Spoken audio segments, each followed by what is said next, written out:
pa namin. Walang kilutang yan. Laki ng isda. Peching ko patas yan. Peching ko. Balik baboy. Pwede na. Anong isda po yan? Pangalan na ba? Pangasius.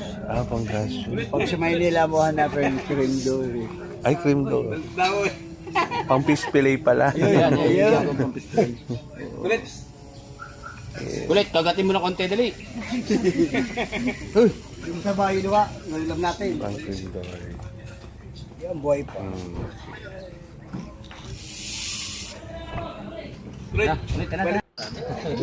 Ayan, nauuhaw na siya.